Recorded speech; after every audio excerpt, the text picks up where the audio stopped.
It is 2 minutes past midnight when I hear the persistent banging on my door. They are not the gentle knocks of someone with an emergency. They are impatient bangs, like someone in a hurry who doesn't care about waking up the whole neighborhood.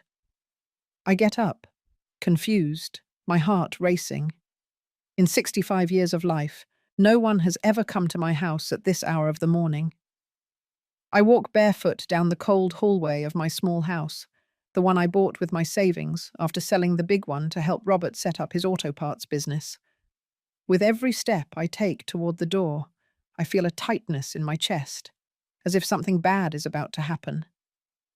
I open the door, and there he is. Robert, my 42-year-old son, dressed in an expensive shirt and shoes that cost more than 2 months of my retirement check. Next to him is Lisa, his wife, with an impatient expression and her arms crossed. Behind them, I see a luxury car with the doors open. He doesn't greet me. He doesn't ask how I am. He doesn't apologize for the hour. He simply says in an authoritative voice, "Mum, we need you to take care of Lisa's mother. Ruth can no longer walk well. Her bones hurt a lot, and she needs help with everything." Before I can answer, I watch as the two of them carry an older woman, thin and fragile, who quietly groans with every movement. Ruth, who looks about 70 years old, has a face haggard with pain, and it's clear that every step costs her an enormous effort. "But what is going on, Robert?" I ask him as I watch them put her on my sofa without asking my permission. "Why didn't you tell me? Why at this hour?" Robert acts as if it is the most normal thing in the world. He starts taking bag after bag out of the car. Medicines, adult diapers, canes, a foldable wheelchair, creams, ointments, and a mountain of things I don't recognize. "It's just that this last-minute business trip opportunity came up," he says, continuing to unload things into my living room. "Lisa and I have to be out of town for a few weeks, maybe a few months. Her mom can't stay alone. She falls. She can't go to the bathroom alone. She can't bathe herself. She practically can't do anything without help." I look at Ruth, who is lying on my favorite sofa, the one I bought 5 years ago when I was able to save a little. She looks truly unwell, with obvious pain in every gesture. I feel sorry for her seeing her like this, but at the same time, I don't understand how my son can arrive at my house at this hour and impose this responsibility on me without consulting me. "Robert's son, I don't know how to care for a sick person," I tell him, trying to stay calm. "Besides, I don't have the proper space, or the knowledge, or—" He interrupts me with a smile that doesn't reach his eyes. "Oh, Mom, it's not that hard. You just have to help her go to the bathroom, give her her medicine, make her soft food, help her bathe. Basic things. Plus, you don't work anymore. You have all the time in the world." That sentence hurts me. You don't work anymore. You have all the time in the world. As if my life, my routines, my small pleasures were worth nothing. As if the fact of being retired meant I was available for anything he decided to impose on me. Lisa approaches with more bags. "Mrs. Carroll, here are all my mum's medicines. This one is for the bone pain. You give it to her every 8 hours. This other one is for circulation twice a day. These are the diapers, because sometimes she can't make it to the bathroom. And here are the creams for the massages she needs on her legs every night." My head is spinning. I didn't ask for this. I didn't prepare for this. I don't want this. But when I look at Ruth quietly groaning on my sofa, I feel compassion. I cannot be cruel to an older person who is suffering. What if something happens to her? What if she gets worse? If I have to take her to the hospital, I ask with genuine concern. Robert shrugs. "That's what you have a phone for, Mum. You call the ambulance, and that's it." The coldness of his answer chills my blood. He is talking about a person's health as if it were any ordinary errand. Then he says the words that will be etched in my memory forever, the words that will change everything between us. Besides, Mum, hiring a nurse costs $3,000 per day, and you are free. It's perfect for everyone. I am breathless. I literally feel the oxygen leave my lungs. Free? I repeat, unable to believe it. Yes, free. And besides, you need to feel useful. You are getting too lonely here, cooped up. That word resonates in my head. Free. For my own son, the woman who gave birth to him, who raised him, who sacrificed her whole life for him, who sold her house to give him money for his business, I am free. Oh, and one more thing, he adds, as if it were a minor detail. Lisa and I are also going to stay here for a few nights before the trip. Our house is being fumigated, and we need a comfortable place to rest well before work. It is not a request. It is a declaration. My house has just been occupied by 3 people without my consent. My space, my tranquility, my routine, everything has been confiscated by my own son's decree. I watch as they start arranging Ruth's things in my living room, moving my furniture, reorganizing my space as if it were theirs. The wheelchair is placed right where I always put my table to drink my morning coffee. The medicines take up my entire dining room table. Lisa doesn't even look at me when she says, "Thank you, Mrs. Carroll. We knew we could count on you. My mother truly needs special care, but with your experience as a mother, I am sure you will do it perfectly." My experience as a mother? Being a mother doesn't automatically turn me into a geriatric nurse, but no one seems to care about my opinion. In less than 1 hour, my quiet, orderly life has turned into a chaos of responsibilities I never asked for. My living room smells of medicinal ointments, it's full of strange devices, and there is an unknown woman moaning in pain on my sofa. But the most painful thing is not the mess, nor the unexpected responsibility, nor even the invasion of my privacy. The most painful thing is the brutal revelation of what I really mean to my son, a free employee who is available 24 hours a day because she has nothing else to do. As I watch Robert and Lisa settle into my guest room as if it were a hotel, as I listen to Ruth's moans of pain from the living room, I realize that something fundamental has just been broken forever between my son and me. To him, I am worth exactly $0 a day. As I prepare breakfast at 6 in the morning for 4 people when I expected to eat alone, my mind flies back in time. I can't help but remember how I got here, how my life became this thing I have now. I remember when Robert was 8 years old and got pneumonia. His father, may he rest in peace, worked nights at the factory and slept during the day. I was the one who spent sleepless nights next to my son's bed, putting cool cloths on his forehead, giving him his medicine every 4 hours, praying that the fever would go down. In those moments, when he grabbed my hand with his tiny fingers and told me, "Mum, don't go. I'm scared," I felt my heart melt with love. I promised him I would never abandon him, that I would always be there for him, no matter what happened. I never imagined that 34 years later, he would see me as a free employee. Robert was always a demanding child. If he wanted something, he would cry until he got it. If he didn't like the food, I had to cook him something special. If he had difficult homework, I would stay up late helping him until the early hours. His father said I was spoiling him, but I thought I was showing him love. When he turned 15 years old, he wanted an expensive bicycle that cost 2 months of my salary as a seamstress. I worked extra shifts for 3 months, sewing until my fingers hurt, to buy him that bicycle.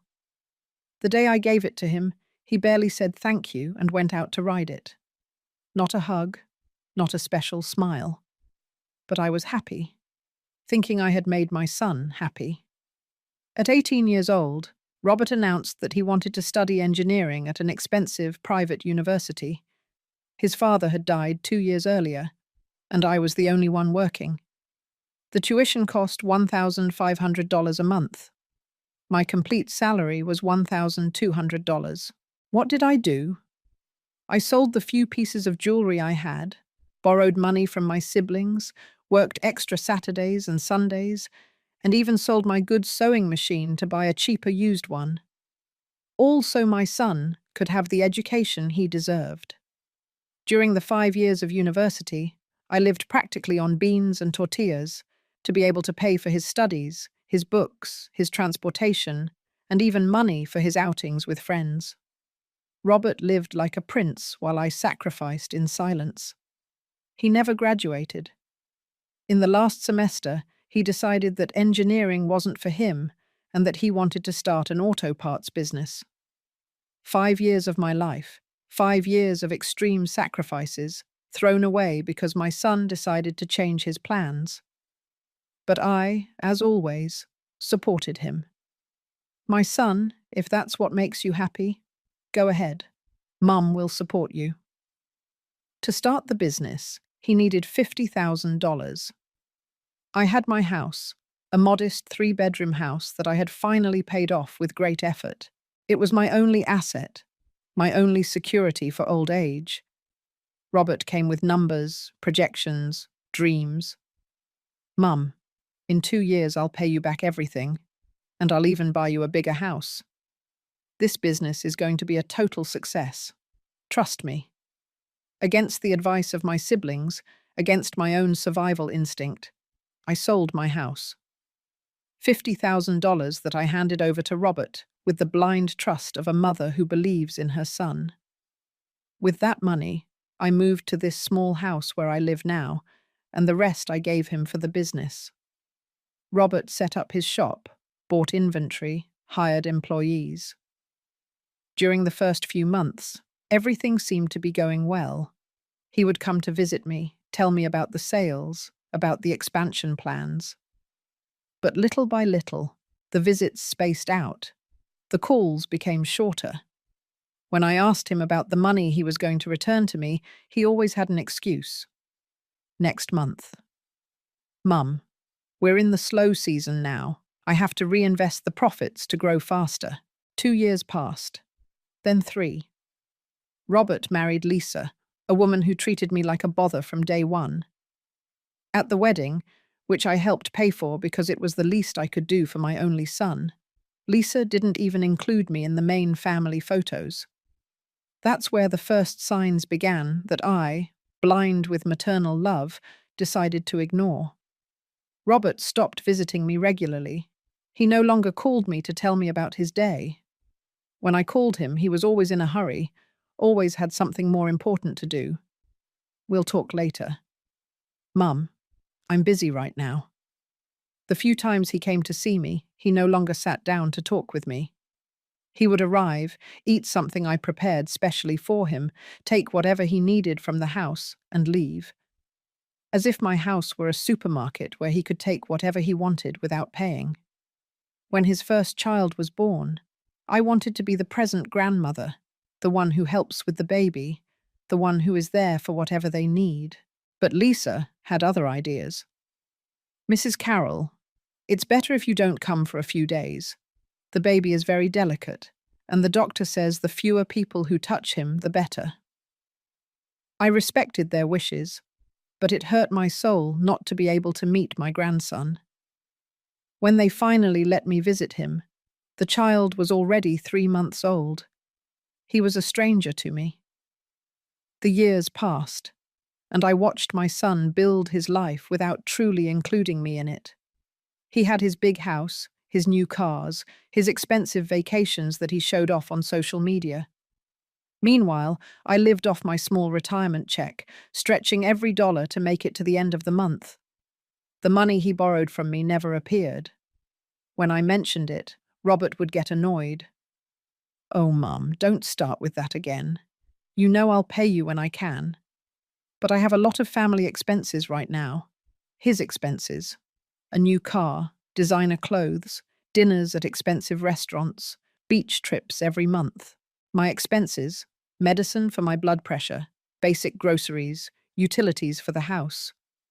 Little by little, I understood that to Robert, I was only convenient when he needed something. If something broke down in his house, He would call me so I could pay the technician because you don't have other expenses, Mum. If he needed someone to watch the kids, he would show up with them without warning because he knew I didn't have anything else to do. But what hurt me the most was seeing how he introduced me to his friends. Once I went to his business without announcing it and heard him talking to a client. My mum is already old. She doesn't have much to do, so she's always available to help with whatever we need.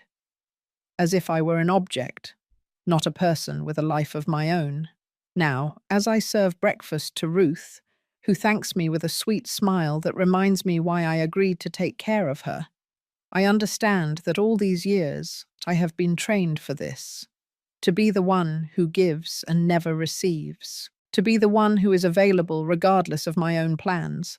To be the one who is worth $0 a day. But something inside me started to change last night when Robert said those cruel words. For the first time in my life, I am starting to see my son not with the eyes of blind maternal love, but with the eyes of reality. And the reality hurts more than I ever imagined. 3 days have passed since Robert and Lisa settled into my house with Ruth. 3 days in which I have been a nurse, cook, maid, and host in my own house. But this morning something strange happens that puts all my senses on alert. Robert is reviewing papers at my dining room table, the same table where I used to quietly drink my coffee every morning. He has a folder I don't recognize, full of documents that look important. When I approach to serve breakfast, he quickly closes the folder, as if he had been doing something he shouldn't. "What are you looking at, son?" I ask him with genuine curiosity. "Nothing important, Mom. Just work," he replies without looking me in the eyes, putting the folder away in a briefcase I hadn't seen before either. But I did see something important before he closed the folder. I saw my name, I saw the word property, and I saw numbers. Big numbers. My heart skips a beat, but I try to act normal. I continue with my morning activities, giving Ruth her medicine, helping her with breakfast, changing her clothes. But my mind is working 1,000 miles an hour, trying to understand what papers with my name Robert could be looking at. Later, while Lisa is taking a shower and Robert has gone out to resolve a business matter, I decide to clean the room where they are sleeping. It is my house. I have the right to clean all the rooms. At least that's what I tell myself to justify what I am about to do. When I enter the room, I see Robert's briefcase on the bed. It is closed, but not locked. My hands tremble as I open it, feeling like I'm doing something wrong, but needing to understand what is happening. Inside, I find a folder full of documents. The first one I see takes my breath away. It is a deed to my house, my house. Why does Robert have the papers for my house? I review more documents with my heart beating so loudly that I fear Ruth will hear me from the living room. I find photocopies of my driver's license, my birth certificate, my bank statement. How did he get these papers? When? What for? But what I find at the end of the folder leaves me completely frozen. A document from the property registry dated last week. A document that talks about a property transfer by family donation of my house to Robert Jones. My legs turn to jelly. I have to sit on the bed so I don't fall. Family donation? When did I donate my house to Robert? When did I sign something like that? I review the document more carefully with trembling hands. There is my signature, or something that looks a lot like my signature. But I don't remember ever signing anything like that. I would never donate my house. It is the only thing I have left, my only security. I hear the shower turn off. Lisa is finishing her shower. I quickly take out my phone and take photos of all the important documents. I don't know why I do it, but my instinct tells me I need proof of what I am seeing. I put everything back exactly as it was and leave the room with shaky legs. I sit in the kitchen, pretending I am preparing lunch, but in reality, I am trying to process what I have just discovered. Robert is trying to take my house from me. Not only that, apparently he has already started the legal process to do it. And all while he has me taking care of his mother-in-law for free in that same house he is trying to steal from me. When Robert returns, I act as if nothing has happened. I serve him lunch, talk about the weather, ask about his work. But inside I am dying. Every smile of his seems false. Every kind word sounds like betrayal. "Mum, the soup is so good," he tells me while eating. "You have always been the best cook." Those words that used to fill me with pride now sound empty. It's easy to say I'm a good cook when he's planning to steal the kitchen where I cook. During the afternoon, while Ruth is taking her nap and Robert is at his business, Lisa stays in the house. I see her talking on the phone on the patio, and something in her tone of voice catches my attention. She speaks loud enough for me to hear, as if she wants me to hear her. "Yes, the lawyer says it's very easy when the elderly person lives alone and has no other close relatives." No, she doesn't suspect anything. Robert handles everything very well. In a few weeks, everything will be in our name, and we can sell. Sell? They are going to sell my house? I feel as if I've been punched in the stomach. Not only are they going to take my house, but they are going to sell it. They are going to convert into money the place where I live, where I have my memories, where I plan to grow old peacefully. Lisa continues talking. "The house is worth about $120,000 according to the appraisal. Yes, with that we can expand our business and buy the apartment at the beach that we want. The best part is that she has no one else. Her siblings live far away and barely speak to each other." It is true. My siblings live in other cities. We talk a few times a year. Robert knows I am alone, that I have no one to defend me, that I have no one to question his actions. When Lisa finishes the call, she comes into the house with a smile that I now understand is completely false. "Mrs. Carroll, do you need help with anything?" "No, dear. Thank you. Everything is fine," I answer. But inside I am screaming. That night, after giving Ruth her nighttime medicine and making sure Robert and Lisa are asleep, I sit at my small kitchen table with a cup of tea and try to fully understand what is happening. My son, the boy I carried in my arms, who I cared for when he was sick, for whom I sold my big house to give him money for his business, is stealing the small house I have left. And not only that, he is using me as a free nurse while he plans to leave me homeless. The cruel irony is perfect. While I am selflessly caring for his sick mother-in-law, he is forging documents to steal my house. I wonder how long he has been planning this. Since when has Robert seen me not as his mother, but as an obstacle to be removed? Since when did he decide that my life, my well-being, my future do not matter? I mentally review the last few months, looking for signs I should have seen before. The more sporadic visits, the strange questions about my documents, the insistence that I give him a copy of the keys in case something happened to me. Everything made sense now. I look toward the living room where Ruth sleeps peacefully, unaware that her presence in my house is part of a strategy to rob me. She is innocent in all this. She is a sick woman who needs care, and her own family is using her as a smokescreen for a crime. Because this is a crime.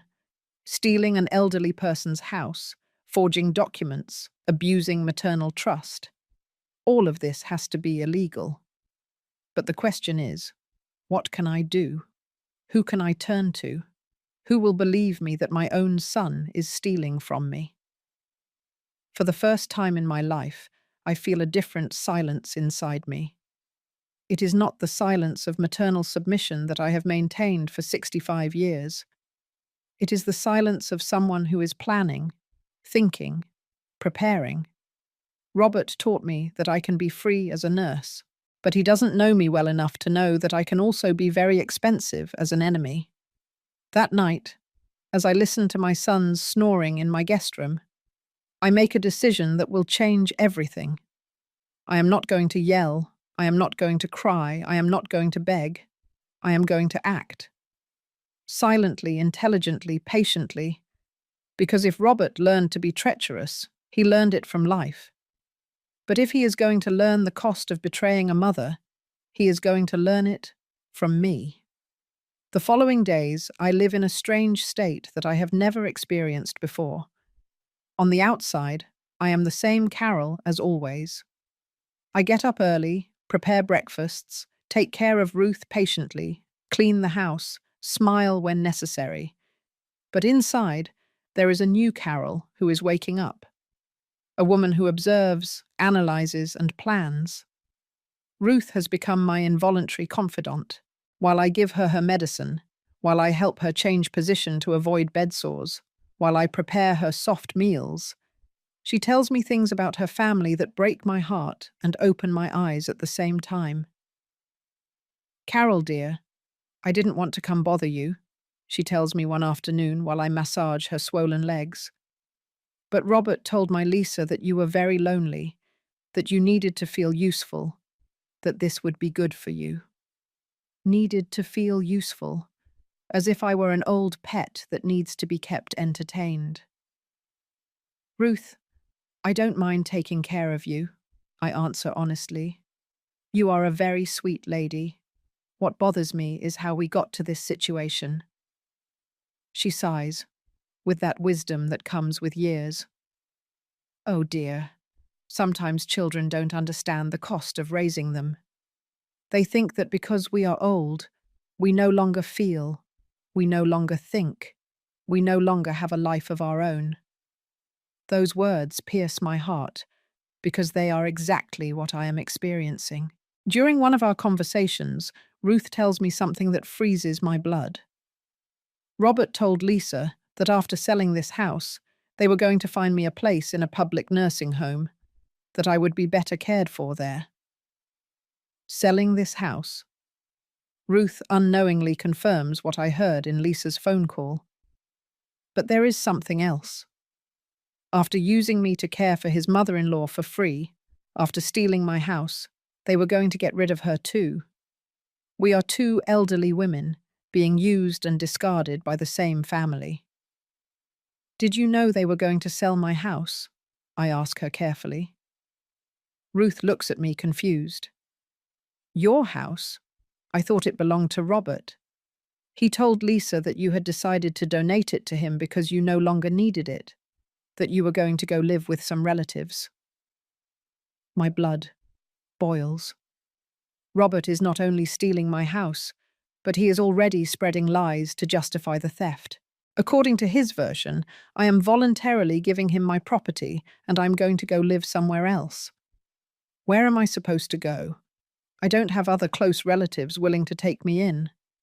My siblings have their own families, their own problems. With my small retirement check of $600 a month, I cannot afford rent in any decent place. Robert knows it. He knows perfectly well that if he takes my house from me, he is condemning me to homelessness. And he doesn't care. That night, when everyone is asleep, I review my own documents. I look for the original deed to my house, my IDs, my bank statements. I want to make sure I have everything in order to understand exactly what is happening. When I open my important documents drawer, I notice that things are missing. The original deed to the house is gone. The copies of my driver's license are gone too. My last tax return has disappeared. Robert has been stealing my documents little by little, probably during his previous visits. Every time he came to visit me, he was actually coming to steal pieces of my legal identity to build his fraud. I sit in the darkness of my kitchen, trembling not from cold but from rage. My own son has been planning this for months, maybe years. Every smile, every "I love you, Mum," every fake hug, all while planning to steal the only thing I have left. The next day, Robert announces that he and Lisa are going on a 2-week trip. It's that important business I told you about, Mum. We're going to open a branch in another city. Of course. They are leaving right now, when the process of stealing my house is probably in the final stages. They are leaving me here to take care of his mother-in-law, while they go to enjoy the anticipated profits from the sale of my property. And Ruth? I ask. You take care of her perfectly, Mum. Besides, this trip is already costing us a lot of money. We can't pay for a nurse, too. Of course. The money they are spending is the money they are going to get from selling my house. My own house is financing their vacation, while I work as a free nurse. Before leaving, Robert does something that confirms all my suspicions. He comes to say goodbye, and asks me to sign some papers in case of any emergency with Ruth. They are medical authorizations. Mum, so you can make decisions if she gets sick and we're not here. The papers look normal, but I no longer trust anything that comes from Robert. I tell him I will review them calmly and give them back later. He gets nervous. No, Mum, sign them now. It's just a precaution. We don't want you to have problems if you have to take her to the hospital. His insistence makes me more alert. Robert, if they are just medical authorizations, there is no rush. I will review them well and give them to you signed tomorrow morning. I see frustration in his eyes, but he can't insist more without looking suspicious. He leaves without the signed papers, and I am left with one more folder of documents to review. That same night, I read them carefully with a magnifying glass I use to thread needles. Among complicated legal language, I discover phrases that terrify me. Temporary transfer of custody, total financial responsibility, indefinite welfare decisions. They are not just medical authorizations for Ruth. They are documents that would make me legally and financially responsible for her indefinitely. If I had signed them, Robert and Lisa would have completely freed themselves from any obligation toward Lisa's mother, leaving her with me forever. The plan is perfect and diabolical. They steal my house, they leave me taking care of their sick mother-in-law without pay, and on top of that, they make me legally responsible for all her medical expenses and care until she dies. I would lose my house, my money, and my freedom. They would gain $120,000 and free themselves from a costly responsibility. I stay up all night, not because Ruth needs me, but because I finally understand the magnitude of the betrayal I am experiencing. It's not just that my son sees me as worthless. It's that he is actively destroying my life to benefit his own. The next morning, when Robert comes for the signed papers, I lie to him with a calm that surprises even myself. Oh, son, I completely forgot. I left them at the neighbor's house when I went to borrow her magnifying glass to read them. I'll look for them and send them to you by mail. He looks frustrated, but he can't do anything. He leaves with Lisa, leaving me alone with Ruth and with the complete truth of what is happening. When the car disappears from sight, I sit next to Ruth and take her hands. Ruth, I have to tell you something important. I think both you and I are being deceived by the same people. I explain everything I have discovered. The stolen documents, the house fraud, the custody papers they wanted me to sign, the plan to put her in a public nursing home after selling my property. Ruth cries, but not from sadness. She cries from rage. Carol, dear, I have some money saved that Lisa doesn't know about, and I have relatives who do love me, but she told them that I didn't want to see them. At that moment, I understand that I am not alone in this battle. I have an unexpected ally, a 70-year-old woman who is also being betrayed by her own family. What are we going to do, Carol? For the first time in weeks, I smile with real pleasure. We are going to show them that they underestimated the wrong women. The first morning after Robert and Lisa left on their trip, I wake up with a determination I hadn't felt in years. Ruth and I eat breakfast together in a knowing silence. both of us aware that today our silent counteroffensive begins. Carol, are you sure you want to do this? Ruth asks me, while I help her with her morning medicine. More sure than I have ever been in my life, I answer her. They thought we were two defenseless old women. They are going to learn that they were wrong. Ruth gives me a smile I hadn't seen before, a smile of complicity and determination. Then let's get started. My first step is to call my neighbour, Mrs. Davis, who has lived next door for 15 years. She has seen all the strange activity of the last few days: the ambulance, Robert's comings and goings, the installation of medical equipment. Mrs. Davis, I need to ask you a very important favour. Could you watch Ruth for a few hours? I have to go out to take care of some urgent matters. Mrs. Davis comes over immediately. She is a 60-year-old woman, a retired school teacher, who has always been a good neighbour. I briefly explain the situation to her, without going into all the details, but enough so she understands that I need her help. Oh, Carol, I always suspected that son of yours didn't treat you well. I've seen him come here as if he owned the house. Go on. I'll take care of Mrs. Ruth. My first stop is the property registry office. I bring with me all the photos I took of the documents I found in Robert's briefcase, in addition to my IDs and the few original papers I still have. At the registry, I am attended by a young employee who looks overwhelmed when I explain my situation. Ma'am, what you are telling me is very serious. If someone is forging documents to transfer property without your consent, we are talking about fraud. He helps me search for my house's file in the system. What we see on the screen confirms my worst fears. There is a request for property transfer by family donation that was submitted 2 weeks ago. The signature that appears looks like mine, but I know I never signed that. What can I do to stop this? I ask him. You need to file a formal complaint for document fraud and also an objection to the transfer. But you will need a lawyer. This is too complicated to handle alone. The employee gives me a list of lawyers who specialize in real estate fraud.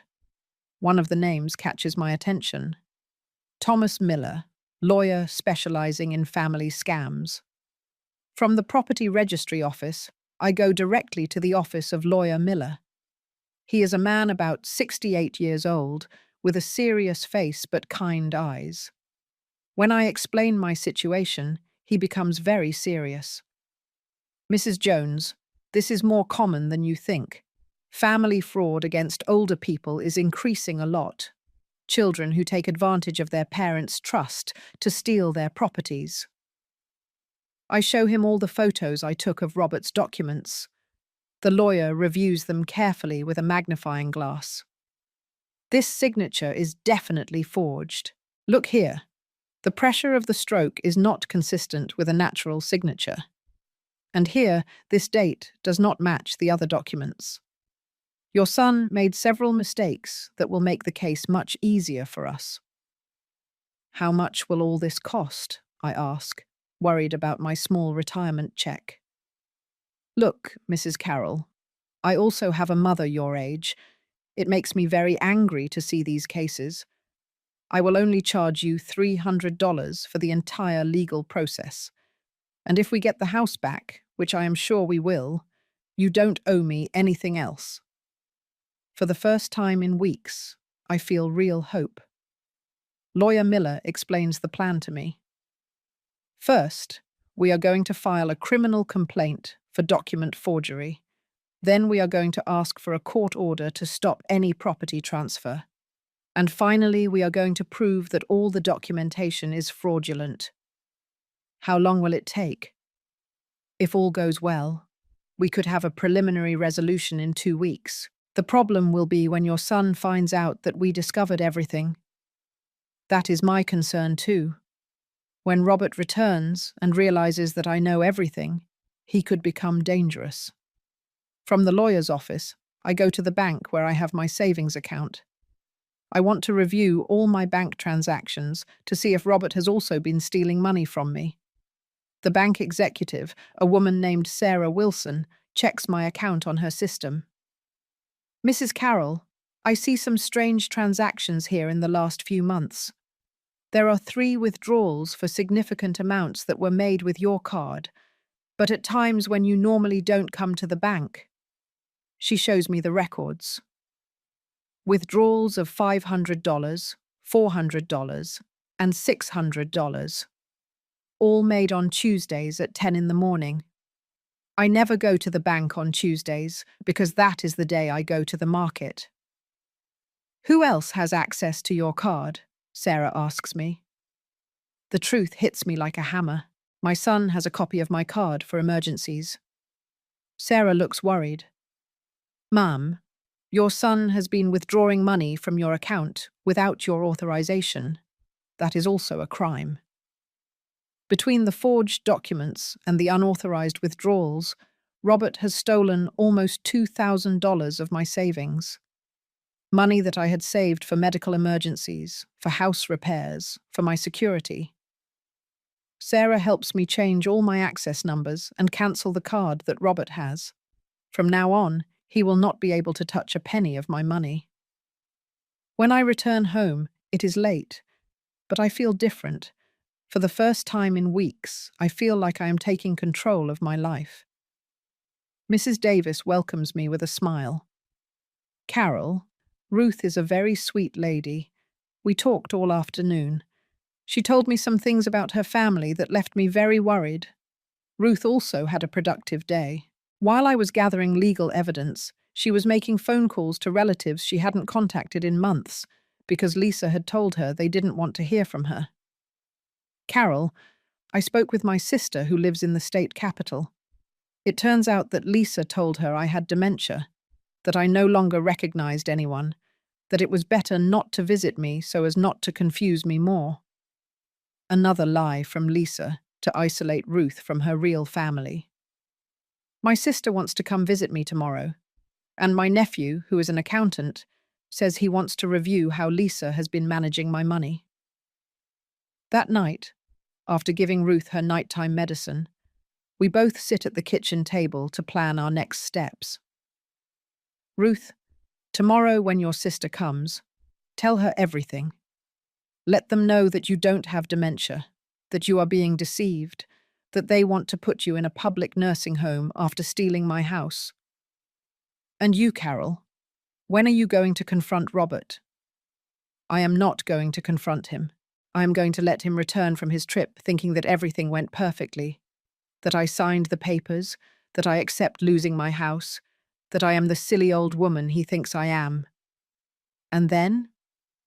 Then he is going to discover that you should never underestimate a betrayed mother. That night, I sleep better than I have slept in weeks, not because my problems have ended, but because I am finally doing something to solve them.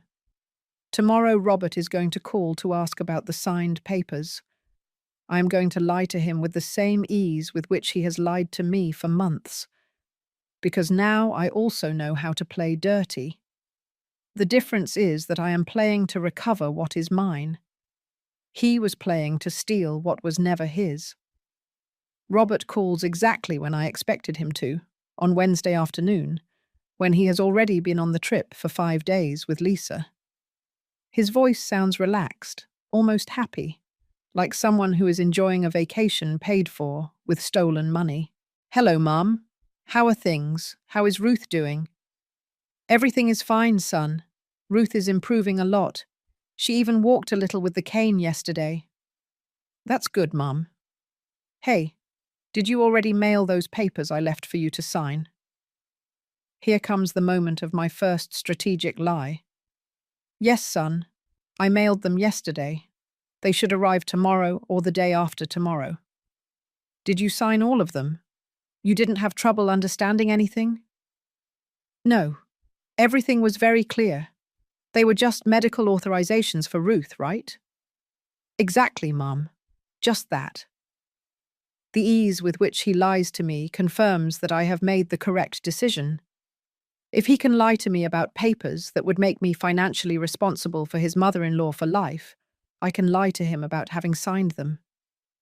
When are you coming back? I ask him. Monday of next week. The business is going better than expected. I think we're going to be able to expand much faster.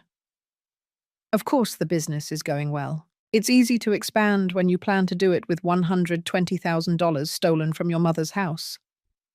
After hanging up, Ruth looks at me with admiration. Carol, you lie better than they do. Well, I have 70 years more experience in life, dear. The following days are strange, but revealing. Without Robert and Lisa in the house, I can clearly see what my life was like before they came to invade it. Ruth and I develop a comfortable routine. She is gradually improving. I do my activities without the pressure of being a servant to 3 people, and we both talk like 2 friends, sharing a difficult situation. Ruth's sister, Janice Thompson, comes to visit her on Thursday. She is a 65-year-old woman, very elegant, who is clearly shocked when she sees her sister's real state. Ruth, Lisa told me that you no longer recognized me, that you had severe dementia, that it was better not to visit you so as not to upset you. Janice, my mind is perfectly fine. The only thing I have is this pain in my bones that prevents me from walking like before. But my head works perfectly. Janice stays all afternoon. She sees how Ruth talks normally, how she remembers all the family names and dates perfectly, how she is aware of the news and can hold complex conversations. Ruth, I have been completely deceived. Lisa told me that you needed specialized care, that you had lost the ability to reason, that it was better to leave you alone. When Janice finds out that Robert and Lisa plan to put Ruth in a public nursing home after selling my house, she becomes furious. My sister has her own money, she has family who loves her, and she has the right to decide where she wants to live. No one is going to put her in any public nursing home. Janice thanks me for the care I have given her sister, but she also realizes that I am being exploited. Carol, you don't have to take care of my sister for free while they go on vacation. This is not fair. It won't be for much longer, I answer her. Things are going to change very soon. On Friday, I have an appointment with lawyer Miller to review the progress of the legal case. The news is better than I expected. Carol, we already filed the criminal complaint for document forgery. We also got a court order that freezes any property transfer until the case is resolved. Your house is legally protected. That means Robert cannot sell it. He can't transfer it, sell it, or mortgage it. Nothing. Until a judge determines that the documents are fraudulent, that property remains exactly as it is, in your name. The lawyer also gives me unexpected news. Carol, it turns out that your son is not as smart as he thinks. When he presented the forged documents at the registry, he left digital traces. He used a computer from his business that is registered in his name. It is going to be very easy to prove that he was the one who created the false documents. During the weekend, while I wait for Robert to return, I do something I hadn't done in months. I check his social media. What I see makes me nauseous, but it also confirms that I am doing the right thing. Robert has been uploading photos of his trip every day. Expensive restaurants, luxurious hotels, costly excursions. In one photo, he is toasting with champagne that probably costs more than a week of my retirement check. The caption says, "Enjoying the life we deserve." Sometimes you have to make difficult decisions to be happy. Difficult decisions?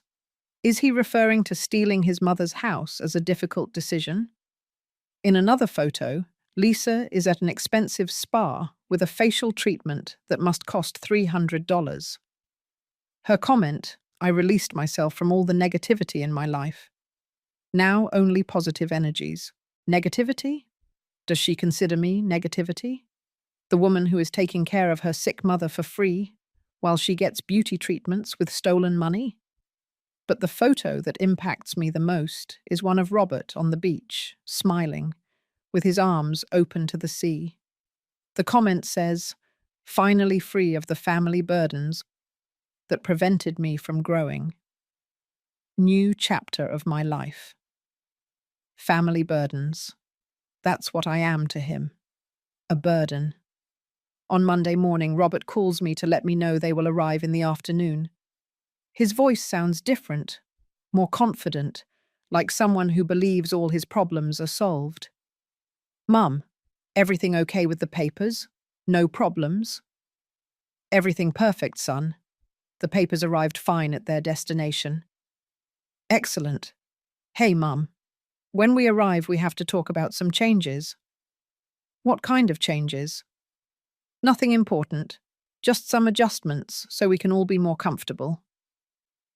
Adjustments. He surely means to tell me that I no longer have a house, that I am now an employee who lives on his property, that my status changed from mother to full-time maid. That afternoon, when I see Robert's car approaching my house, I feel a strange calm. He comes with the confidence of someone who believes he has just executed the perfect crime. He comes thinking that he has all the documents in order, that his silly mother signed everything he wanted, that his plan worked perfectly. He doesn't know that his fraudulent documents are being investigated by the police. He doesn't know that a judge already froze the transfer of my property. He doesn't know that the bank cancelled his access to my money. He doesn't know that Ruth is in contact with her real family. He doesn't know that while he was spending money that he hadn't even stolen yet, I was building the legal case that is going to destroy all his plans. Robert gets out of the car, loaded with bags of expensive gifts and souvenirs. He is smiling, relaxed, tanned from the beach sun. Lisa also looks radiant, rested, happy. They look like two people who have just solved all their financial problems. Mum, how is my favourite nurse doing? Robert says, hugging me with a false familiarity that gives me the chills. Fine, son. How was the trip? Excellent. Better than we expected.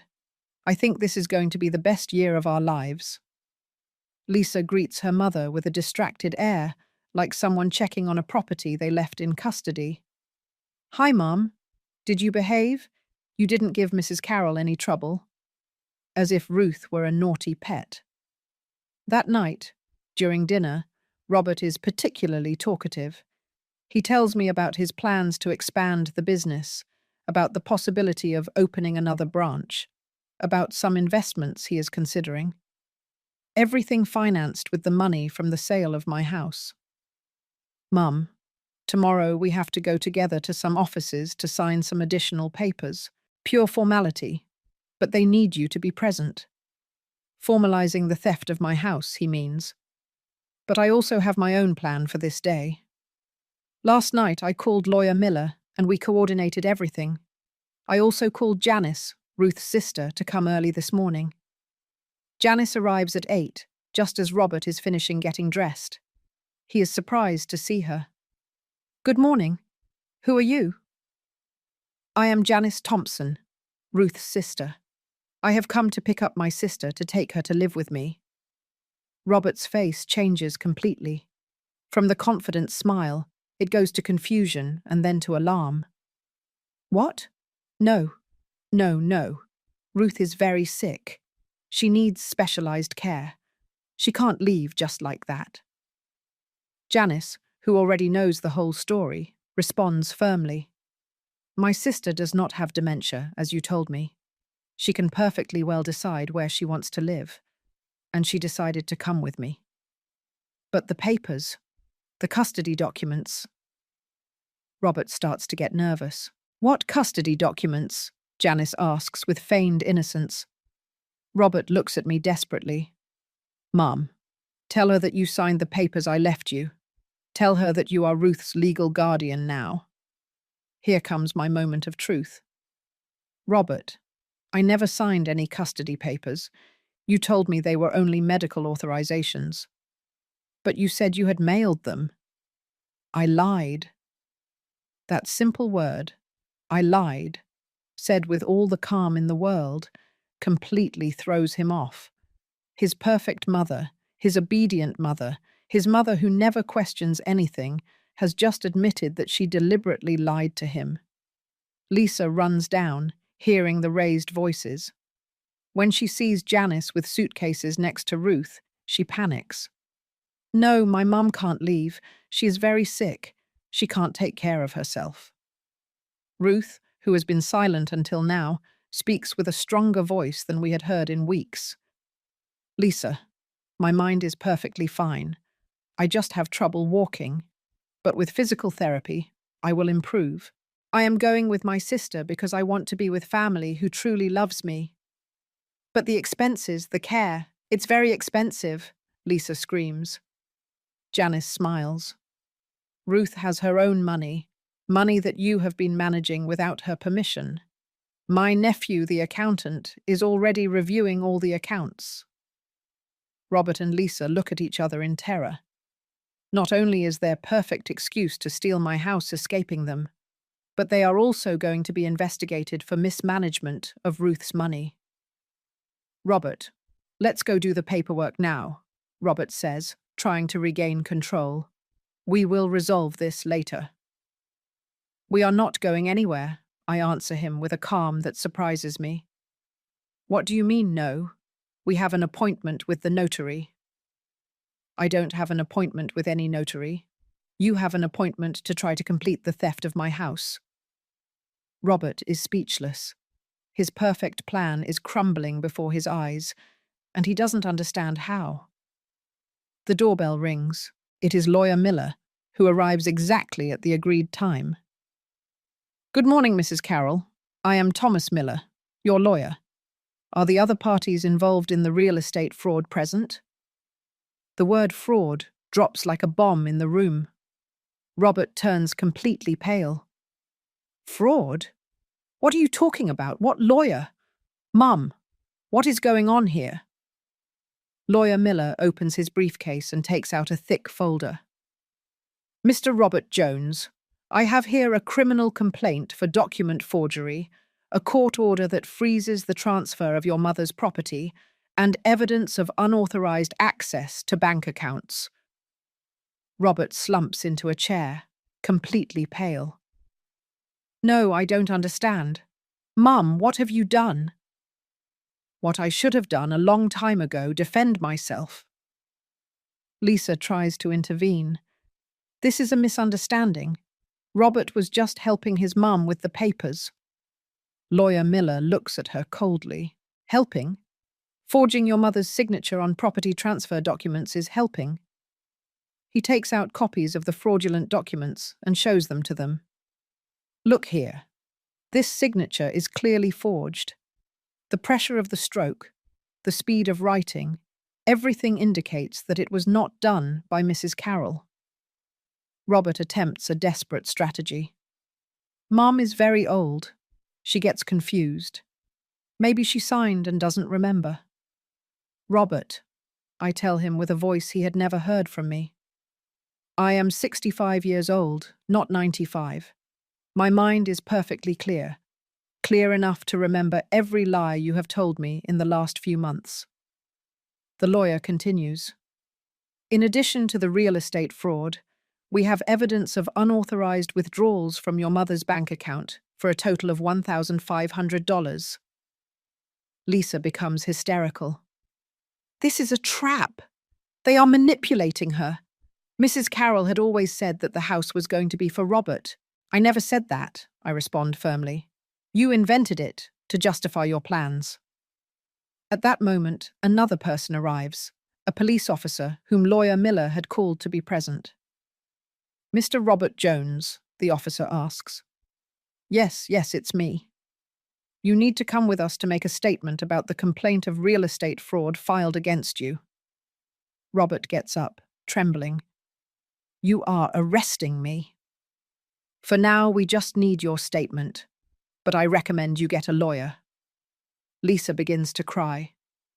This is going to ruin everything. The business, our reputation, the loans we took out. There is the confirmation of something I suspected. Not only did they plan to steal my house, but they had already taken out loans using the house as future collateral. What loans? Lawyer Miller asks. Lisa realizes that she has just confessed something serious. We needed money for the business. You used as collateral a property that did not belong to you. The police officer takes note. That is another crime. Bank fraud. Robert explodes. This is all your fault, Mum. We were helping you. We were going to take care of you. We were going to find a place where you could live peacefully. A place where I could live peacefully? Are you referring to the street? Because that's what I had left after you sold my house. That's not true. We were going to take care of you. Robert, how did you take care of Ruth?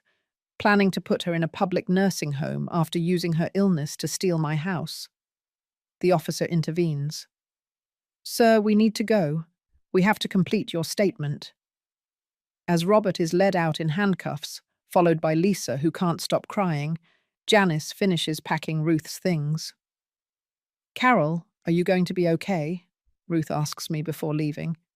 I'm going to be better than ever. Friend, take good care of yourself. When the house becomes silent, I sit in my favorite chair in the living room, and for the first time in months, I can breathe peacefully in my own home. Lawyer Miller reviews some papers. Carol, the legal process is going to take a few weeks, but with all the evidence we have, I am sure we are going to win. Your house is safe. And Robert, is he going to face charges for real estate fraud, document forgery, and bank fraud? They are serious crimes. I look toward the door through which my son left. The boy I raised, who I loved, who I protected for 42 years, has just been arrested for trying to steal from me. But for the first time in a long time, I don't feel sadness. I feel peace. The following days pass as if I were living in a movie I hadn't asked to see. My house, which for weeks had been invaded by medical machines, yelling demands, and the toxic presence of Robert and Lisa, is now in a silence I hadn't experienced in months. But it is not an empty silence. It is a silence full of possibilities, of recovered freedom, of restored dignity. On Wednesday morning, my phone rings. It's a number I don't recognize, but when I answer, I hear Lisa's desperate voice. Mrs. Carroll, please, we need to talk. This is a terrible misunderstanding. There is nothing to talk about, Lisa. Yes, there is. Robert is in jail. He can't pay the bail. His business is collapsing. Clients are finding out about everything and no longer trust him. Exactly what I expected to happen. The real consequences of their actions are finally catching up to them. That is not my problem, Lisa.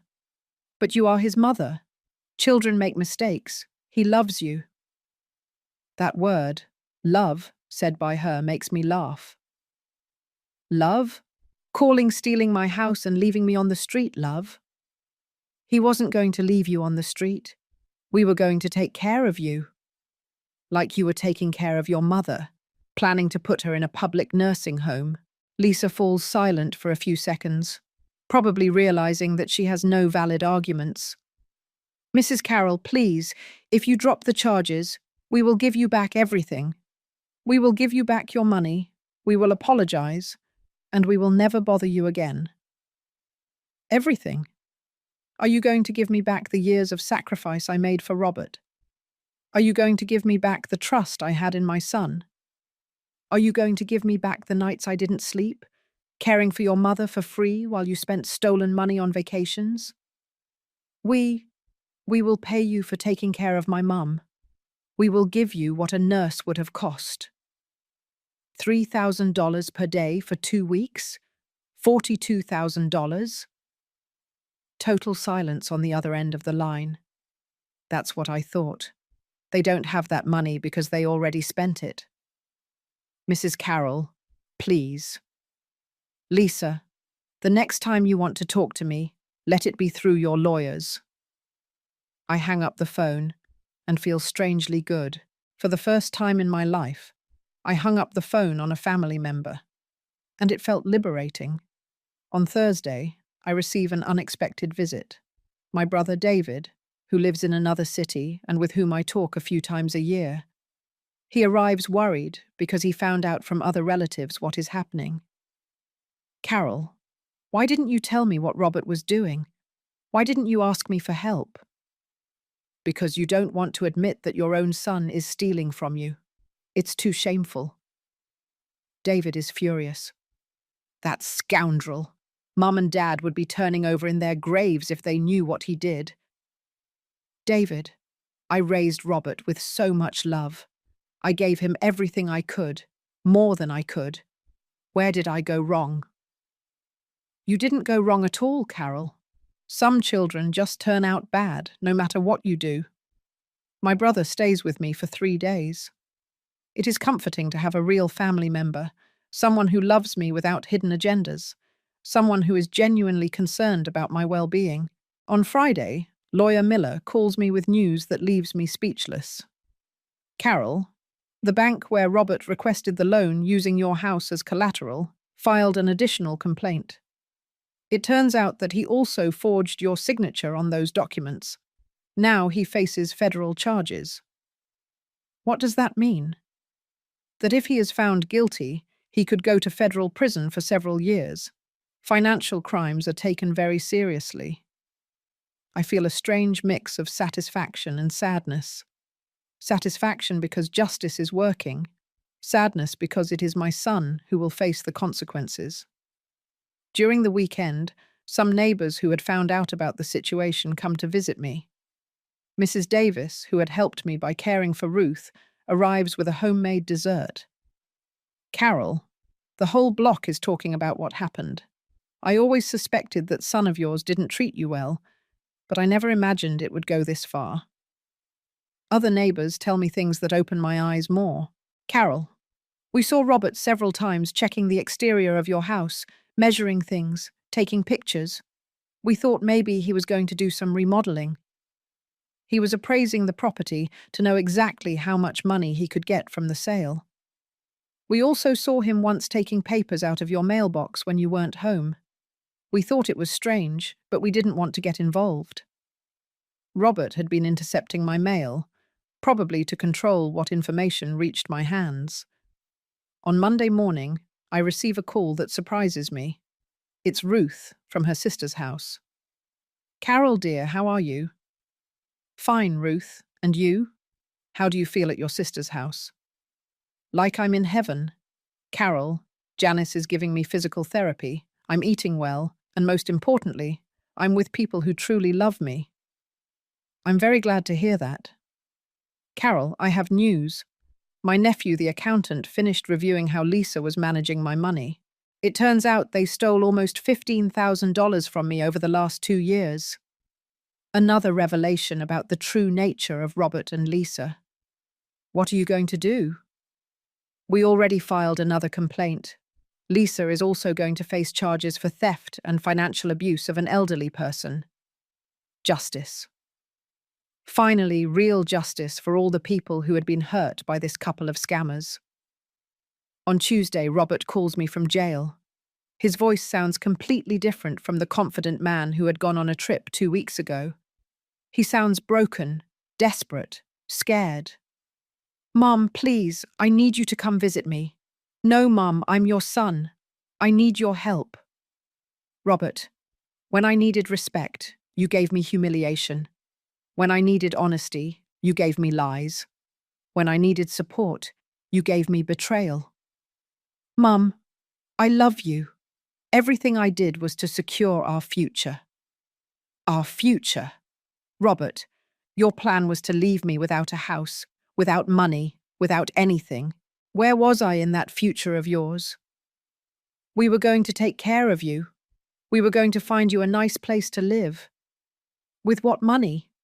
With my $600 a month retirement check. In what nice place can I live with that? Silence on the other end of the line. Robert, for 42 years I was your mother. I gave you everything I had. I sold my big house to finance your business. I worked extra shifts to pay for your university. I sacrificed limitlessly for your well-being. I know, Mum, That's why you have to help me now. No. Now you have to face the consequences of your actions, like an adult, like the man I thought you were. Mum, please. My business is failing. Clients no longer trust me. Employees are leaving. I'm going to lose everything. Perfect. Now you know how I felt when I discovered that my own son was planning to steal everything I had. It's not the same. You are right. It is not the same. You chose to be a thief. I never chose to be a victim of my own son. Mum. Robert, don't call me again. Any communication you want to have with me, let it be through lawyers. I hang up the phone, and for the first time in weeks, I cry. But I don't cry out of sadness for Robert. I cry out of relief for myself. I cry because I finally freed myself from the burden of protecting someone who never protected me. I cry because after 65 years, I finally learned to defend myself. I cry because I discovered that I can be strong when I need to be. And I cry because, although I lost a son, I found myself. 6 months have passed since the day that changed my life forever. 6 months since I discovered that my own son was planning to steal my house and leave me homeless. 6 months since I decided to defend myself with the same determinations with which for decades I sacrificed myself for him. This Saturday morning, I get up without hurry, without the urgency I lived with when my house was invaded by people who abused my kindness.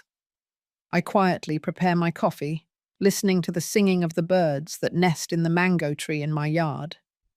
It is a sound I had forgotten during the weeks of chaos, when medical machines and constant complaints filled every corner of my home.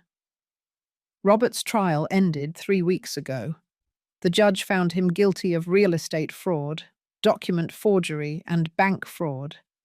The sentence was 4 years in federal prison and the obligation to pay me $25,000 in damages.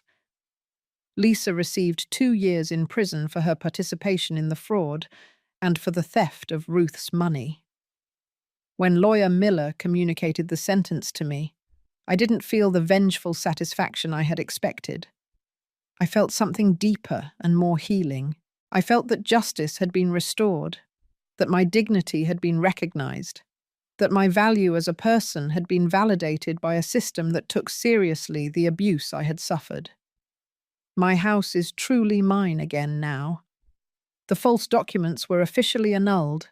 My name was restored as the sole legal owner, and the bank that had granted the fraudulent loan had to absorb the losses for not having adequately verified the documents.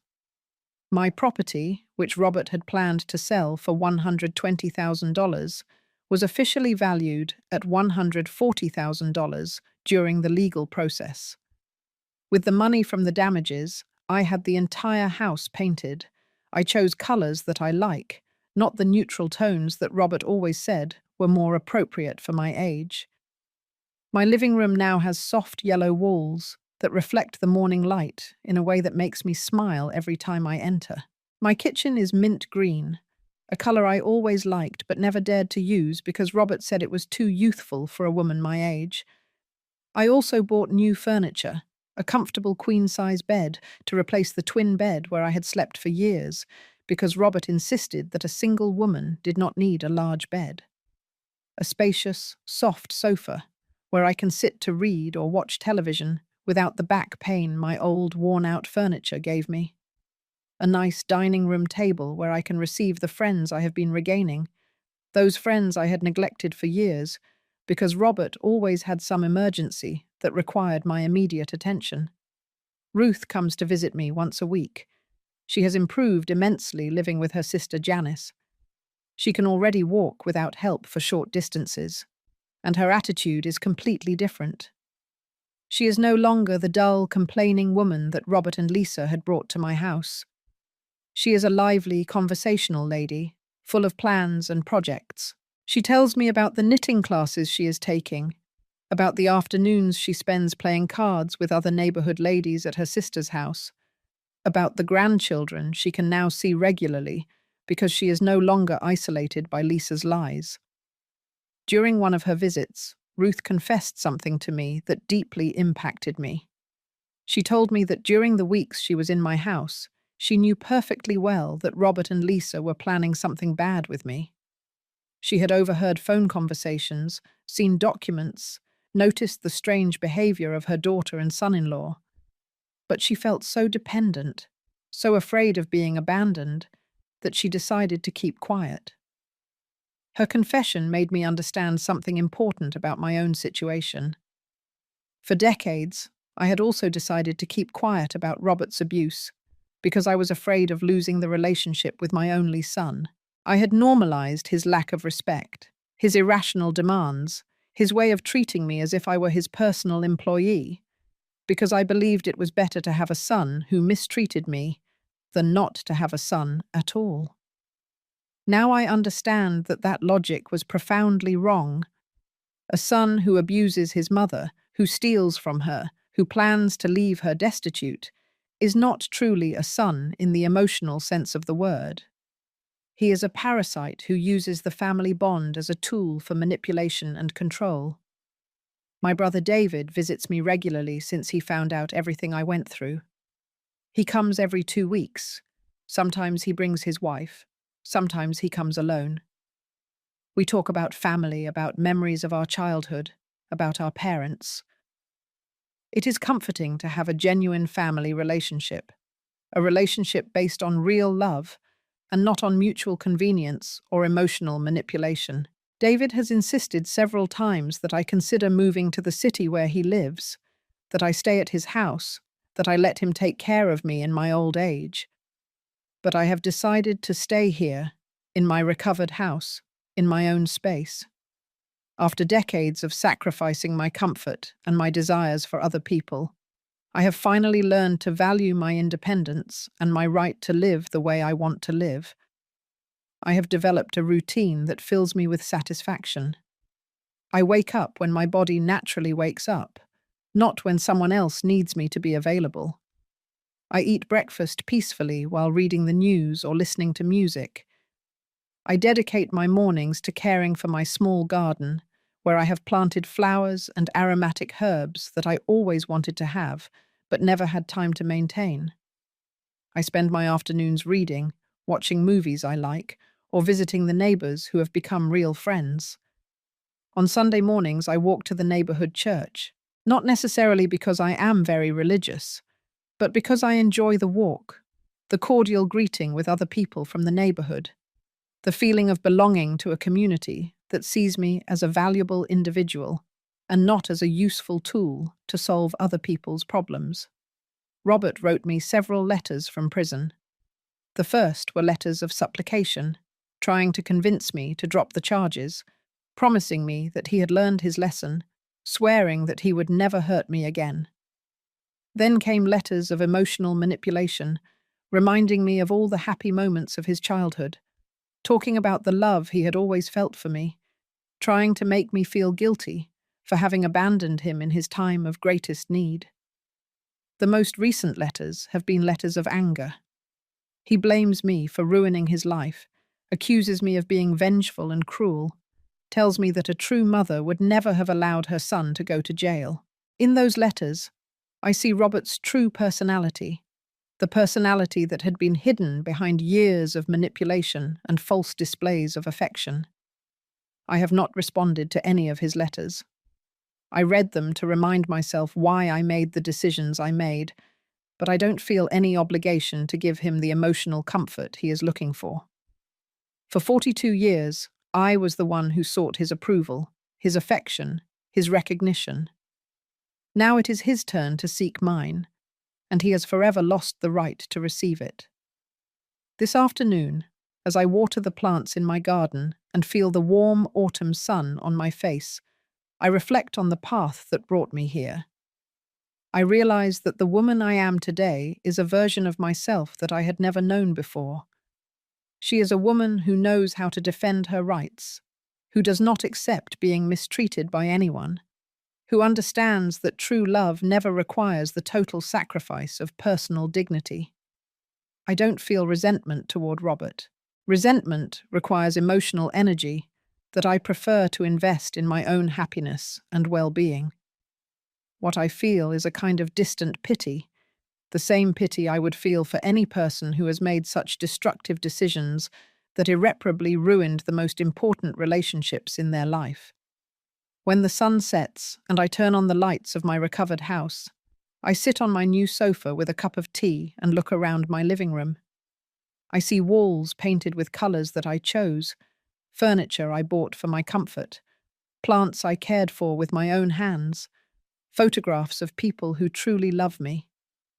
I don't hear medical machines, nor constant complaints, nor irrational demands.